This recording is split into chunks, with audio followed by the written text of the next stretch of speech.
Hello friends, how are you today? I'm so happy to be back here with you talking about energy and specifically talking about the Schumann resonance. I have some very interesting information here for you today and a fascinating image that showed up on the chart. I know a lot of you are looking at the big news of the geomagnetic storms this morning. It's Sunday, March 13th. I want to show you my take on this energy. And to do so requires talking a little bit about energy and how it works in general, how it moves, how it becomes imbued with certain characteristics. So let's get into this because it's going to be very exciting. But first, could you please like the video? Please subscribe to my channel if you haven't already. And if this video resonates with you, would you please share it? Thank you so much. I really appreciate it. We're in the first week, entering the second week of my human energy class, and it's really wonderful. It's my first time teaching in an online format like this, and I'm very, very excited about this and looking forward to doing more as we get into the new year. The new year being March 31st, April 1st at the new moon. This is the image that appeared on the chart this week on March 10th, and it was really, really noticeable to me because the white resonance expanded into this line of hertz in an unusual way. It has filled multiple vertically. It's filled multiple pixels top to bottom, and you don't normally see this in the horizontal lines when they get filled with color. Now, I'm going to go straight into an intuitive analysis of the image. Okay, so when I first looked at this image, I was very, very struck by it. Let me show you the chart that it's on. It's this image that occurred here at the bottom, and it occurred right after these amazing waves of energy. Yeah. All right, so it occurred after those amazing waves of energy. And so in that video, my last video about the grand wave, the extended wave, I talked about how darkness is shown after the light appears. So we have more transparency to see what was in our environment energetically than we did before. And for example, this works in the human energy field, right? When we receive like an expanded experience, expanded meaning like a higher light experience, and we have this incredible, awesome experience. And then like the next day or two after that, we have really hard times, right? Because incredible things come up that were always there, but they were hidden under the surface. So it's kind of a wave process, right? You get the expansion and then you see what had been contracting you. And then if you address that with focused awareness and intention, you shift the shape of the wave. Okay, I'm talking about like, let's say your life stream. If your life had a wave, your life stream. That's my name for the human life in incarnation. Okay, so if your life stream had a wave, okay, and the wave was representative of great density in your life, like the very hard times, but it was also representative of the amazing expanded times in your life, like the joyful times, the times where it's like where you perceive the presence of God on the earth, of the divine, the Most High, the creator of the universe. You know, those moments where a breeze like just goes past your face and you just know that that there is more to life. You know that there's an energy that is greater than you, that is present with you in the moment. And this is what I'm talking about. So what happens is when we have those great experiences, so we're at the top of the wave, essentially. And then as we start to come off of that, and then we start to go into the trough of the wave, if this is on a personal level, within our energy field, if there are unseen, even unconscious thoughts, emotions, traumas that have affected us, they will come to the forefront. This 100% absolutely happened to me this week in a very traumatic way. I won't get into the details, but I let me just say I live this, okay? I live this experience with energy, and so I'm talking from an analytical standpoint, but a living experience, a lived experience here, okay, which is anecdotal, but representative of the trend, in my view, of the theme, of the theory. Okay, so when we bring conscious attention to what is in the density, we're actually able to transmute that and retrieve the soul energy out of it. Because what happens is, on a personal level, our soul energy gets tied up in these things and then becomes like a thought loop or an energetic loop, or it can become like a darker level, like almost like a lead in the energy field, and we can even be unaware of it. That's exactly what happened to me this week. I was unaware that I was perceiving something that made me uncomfortable, and a shocking event happened, and I said it out loud during this event, and suddenly I thought, oh my goodness, I didn't know I felt that way. It took the stress of the event, and the stress of the event came after, my personal experience of these amazing waves of energy that we had perceived just in the previous days. That was my personal experience, and I'm going to need to be dealing with it for some period of time here. But the grace is that you touch that. If I touch that, I bring conscious focus, and then I make changes, shifts, do healing, release the energy, remove the charge, integrate it with the whole of my personality. Now I can integrate the unconscious thoughts and emotions that I had that now I'm aware of. And in doing that, it releases the soul energy that was tied up in that. And now I have more energy. I'm less tired. There's less time in the day where I'm unfocused, and I don't know, why did I just lose that time? Well, it's because I'm going around in this unconscious space, right?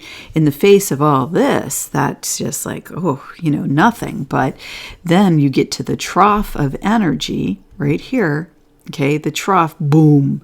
And what do we see? We see this image. Now, what is it? We talked about with the first grand extended wave, we saw the girl facing the devil. A lady made a really interesting comment, Dr. something physics, anyway, and talked about the duality and integrating the shadow, and 100% that is a theme there, and one of the themes there. There actually is a situation where these dark energies are real. They affect our lives. And so the question is this mine or is it not mine? So I just described a situation where something is mine. In my field, I can take the authority as the living human being living in this body, having my energy field. I have the authority to look at that. But I also have the authority to boot from my field any energy that is not mine, that has, by trick or by boundaries that were broken, I didn't know maybe that they were, has attempted to influence me or come into my field or influence me from outside my field, okay? But just constantly making an offer of, like the devil on the shoulder image and the angel on the shoulder image that was so prominent in childhood cartoons, okay? If you go back to Bugs Bunny and all those older cartoons, right? That TV was really prominent in the 50s and 60s. So this idea of the offer from the devil was being presented to children, and now we're looking at material saying, well, what are we telling children? Is this appropriate? Well, think about this from a spiritual perspective. This is what was being discussed in the cartoons. Now it was being shown. Now it's great to bring transparency to this from an adult perspective and say, oh, there are these offers. I have the authority to decline. As simple, I do not consent. And you can work with spiritual beings to remove these energies from your field or from outside your field as well, because you have the authority to do that when you are in alignment with the divinity that you are, number one. Number two, in alignment with the highest good for you at the highest levels is the highest good for all. And when you align with divine will through you. So, okay, so let's get back focused on this. Now, we're all aware of the news, I believe. And if you're not, you can catch up. I don't want to go into that, but let me just explain what I saw in this image. Do you see how it looks like a bug? You see the body, and it's pinched. I don't know the scientific name of this right now, but the body is in sections, okay? So that implies, and here's another, a section. It implies that it's an insect, because on Earth, bodies with pinched parts to them belong to insects. This implies that this is a bug. This is a bug. It has pinched sections. Okay, so this looks like, to me, as soon as I saw it, it looked like a bug. And then here, you see it has little feelers or feet, crawly feet, has something extending, little lines extending from its body. Maybe these are feet as well, I don't know, or maybe these are helpers, because do you see the faces here? Eye, nose, eye, mouth, I don't know. So this is a bug that may have helpers. And then here, it looks like the head. It's a little bit lifted up higher from the body. It has, I don't know, something hanging from it. Maybe it's a beard type.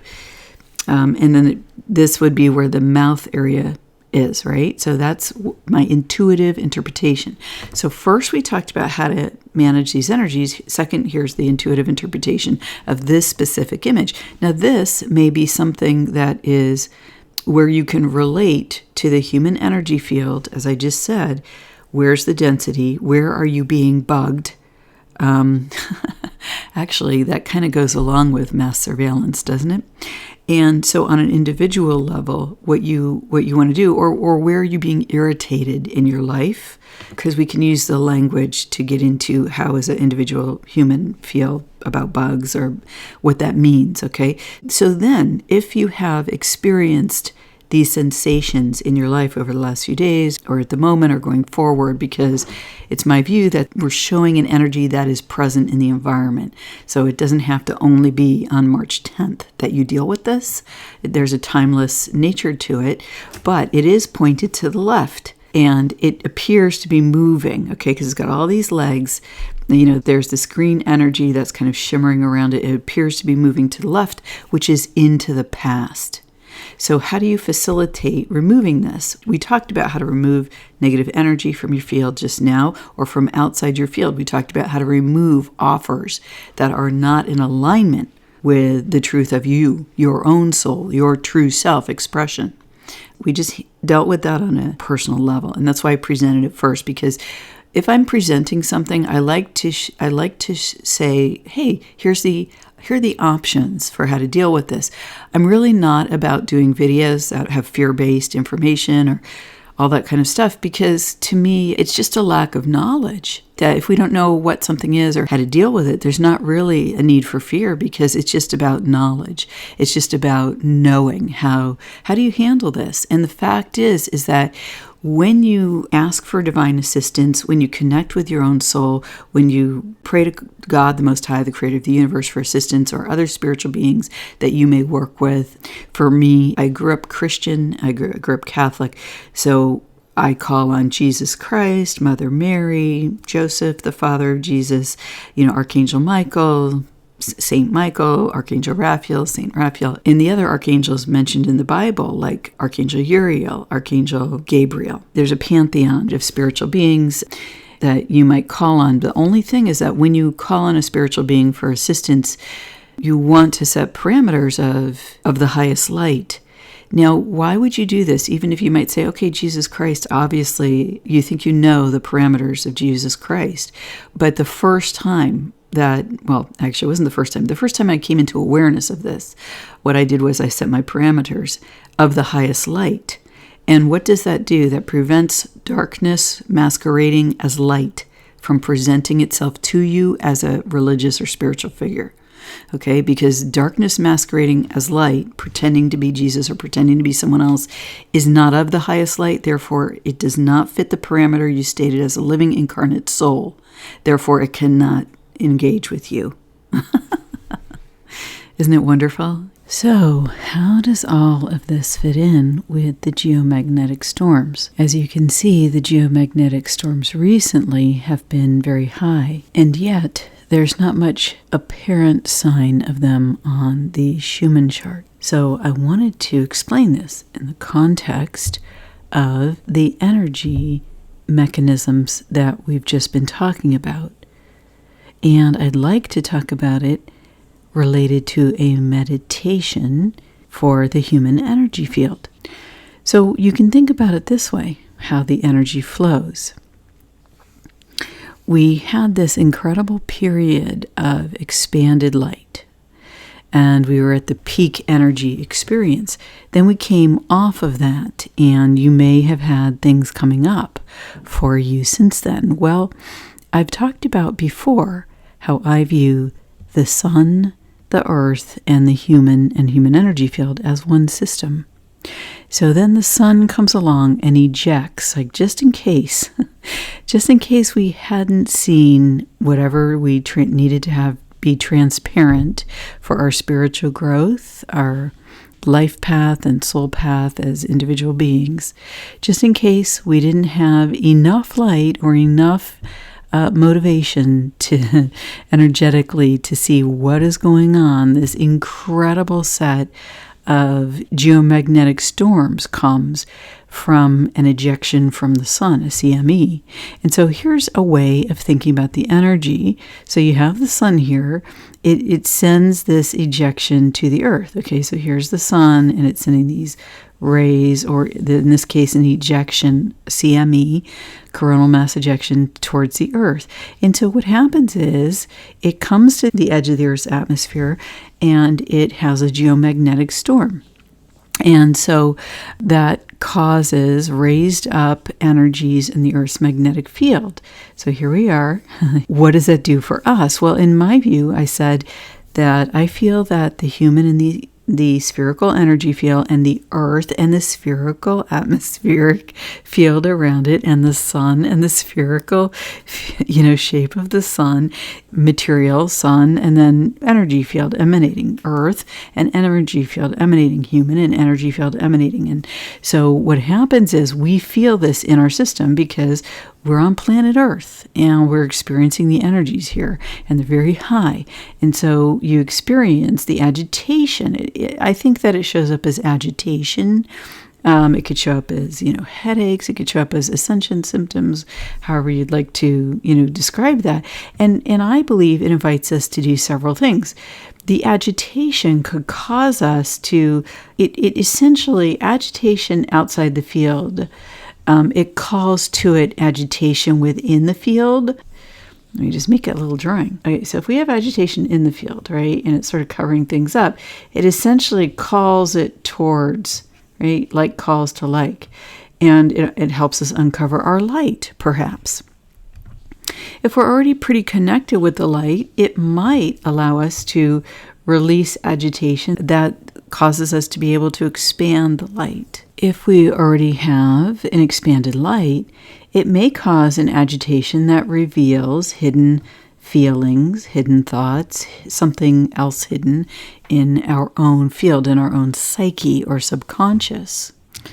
And if we already are working on something or are aware of it, but it needs to, for our growth, it needs to expand in the field, then this could cause greater agitation that makes this sort of right in our face, this energy that has been sort of unconscious in the field. They can help it expand the agitation, having energetic agitation from really any source. It could be other people, it could be something you want to do in your life, it could be, on and on. But in this case, using the idea of the sun energy agitating the field, than agitating the personal energy field. If a person is in, specific to that individual, then this can happen, right? And something big happens in the field and there's a big event. And it can also coincide, this is more likely to happen with certain astrological aspects going on, or there's a key moment in your life where that's not the case for someone else. So it is very individual how the energy expresses, but this is how I would tie it all together. And so when we're in a trough in that life stream wave, but God thinks we need a little extra oomph. Okay, that's a good way to say it, because I think that all of this is divinely, I think it's all part of a divine flow of energy that turns everything to the highest good over time, quote unquote time. So that's how I would tie this together with the current energetics.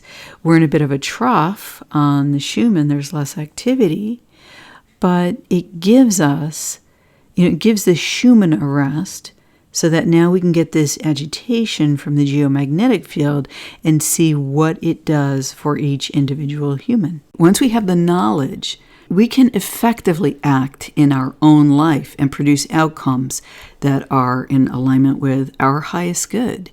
We can achieve outcomes that are more expanded for us, that are richer, that enhance our lives, because we claim authority over our energy and energy field. And I believe this is God's gift to us. In fact, in the Bible, it says that the physical human body is the temple of the soul, and the soul is that living part of God that we are, in my view, also the life force of the human being.